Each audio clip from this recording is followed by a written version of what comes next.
여러분 안녕하세요, 롱장입니다. 오늘 저는 외곽의 한산한 도시에 나와 있습니다. 관광지 같고 사람 많이 안 살 것 같은데 아파트는 있는 곳, 그리고 이런데 요새 좀 토지가 급매로 나오거든요.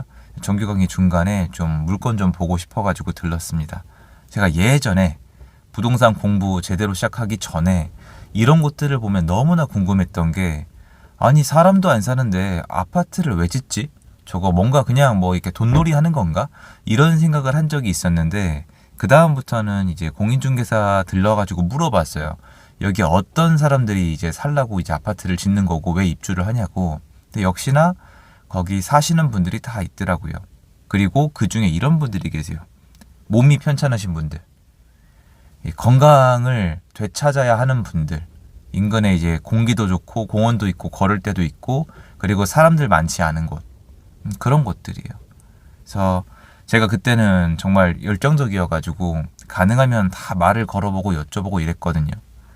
네, 몸이 편찮으신 분들은 뭔가 더 이상 어떤 사건이나 이벤트가 발생하는 걸 원치 않으시고, 그리고 하루하루 사는 거에 감사하시고, 그리고 생각보다 그렇게 멀리 보지 않으세요. 오늘 하루, 내일, 다음 주, 한 달, 요렇게 이제 굉장히 사고관이 많이 변하시더라고요. 참고로 이게 듣고 나서 오해하시는 분들은 안 계셨으면 좋겠습니다. 저는 제가 만났던 분들이 그렇더라는 거고, 저도 제 자신이 직접 아파 보기도 했고, 이제 병간호 기간도 있었고, 그렇죠. 사람이 몸이 아프면 모든 게 변해요. 좀 희망이 없어지는 경우도 있고, 물론 그 안에 행복이 있지만 사람마다 다르죠.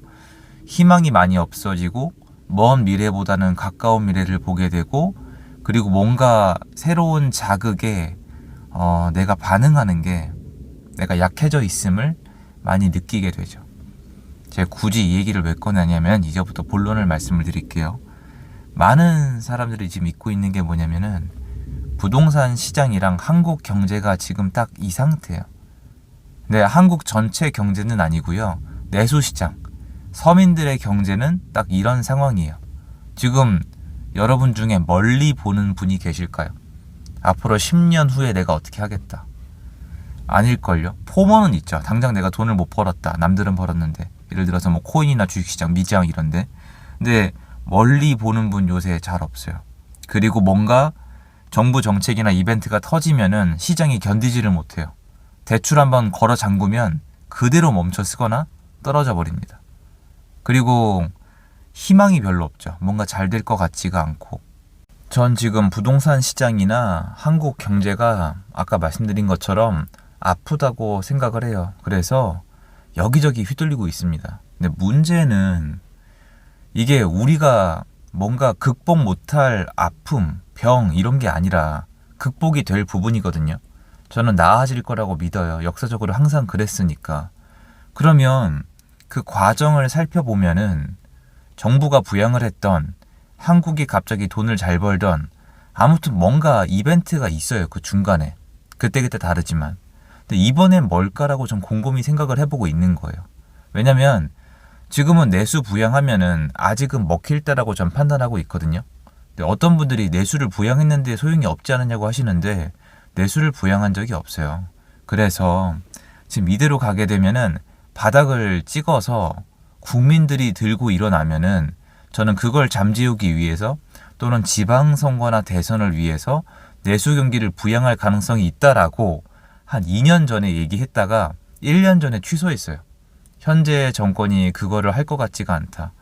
그리고 요즘 제 영상들 보면은 제가 정치 관련된 악플이나 비난을 많이 받고 있어요.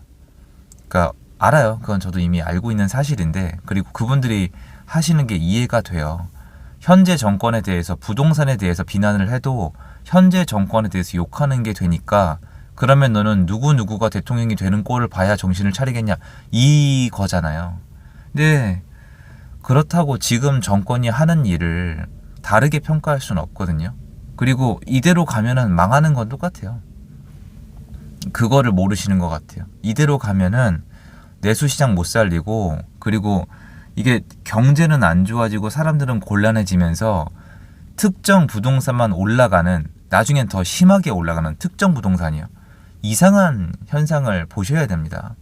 그러니까 완전 자유시장이 아니라 인위적으로 조작된 망가진 시장을 보시게 되는 거예요. 저는 현 정권은 부동산 정책에 관심이 없다라고 생각을 하고 있고 제대로 하고 있다고 생각하고 있지 않은데 문제는 이전 정권에서 만들어 놓은 시스템과 금리 급등과 그걸 근거로 하고 있는 그러니까 그걸 만들어낸 거죠.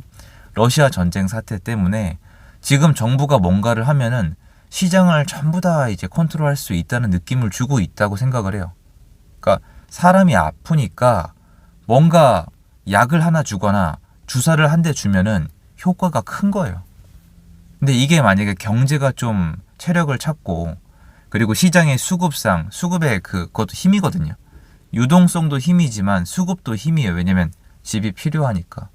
그 상황이 왔을 때 정부 통제가 통하지 않기 시작하게 되면은 그것도 정말 골치 아픈 시장이거든요. 왜 그러냐면 그 힘이 사람마다 동네마다 다 달라 지역마다. 서울의 강남이 제일 세요 그게. 그럼 어떻게 되겠어요? 거기만 또 이겨내는 겁니다.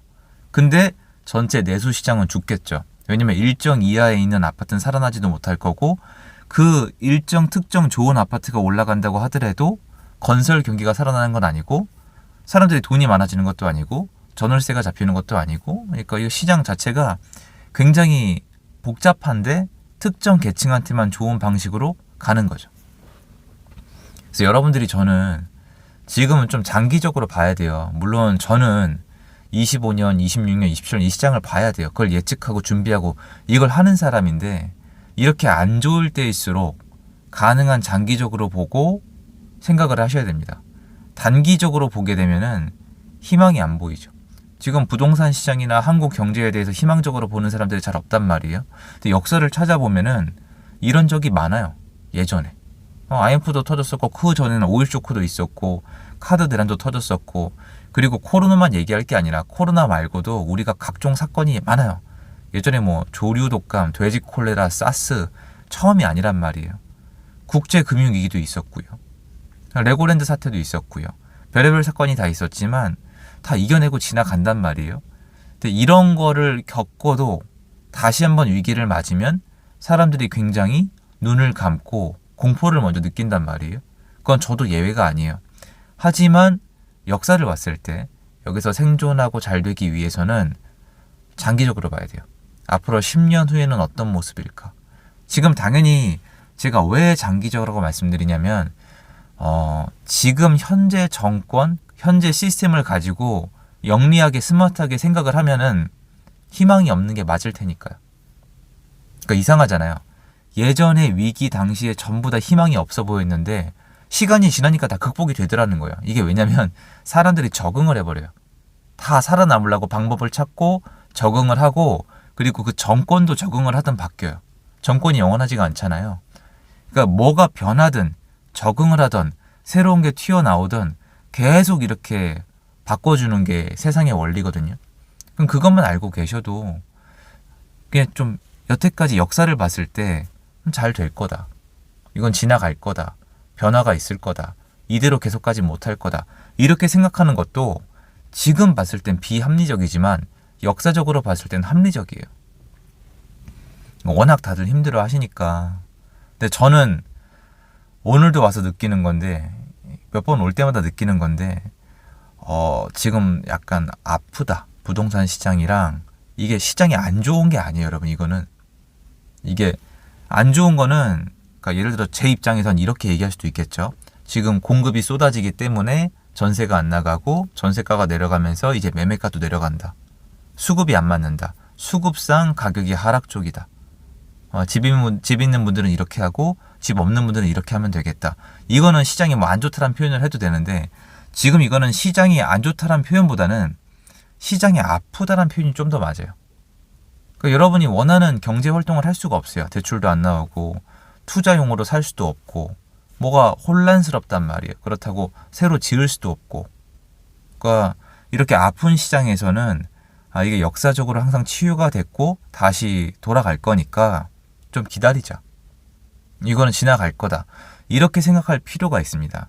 그런데 이제 제 영상을 보시는 분들이 다 대부분이 약간 근면성실하게 일도 하시고 공부도 많이 하세요. 근데 공부를 하면 할수록 답이 없으실 거예요. 맞죠?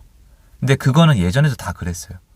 뭔가 안 좋은 상황이 터지면은 합리적인 이유로 지금 상황이 지속되고 영원할 걸 수밖에 없는 그런 게 있고, 그 일환이 뭐냐면 여러분 언론이나 뭔가 뉴스를 보시면 뭔가 전망할 때, 경제나 부동산 전망을 할 때 현재 상황이 계속 유지될 거라는 거를 거의 80% 이상의 전문가가 그걸 베이스로 합니다.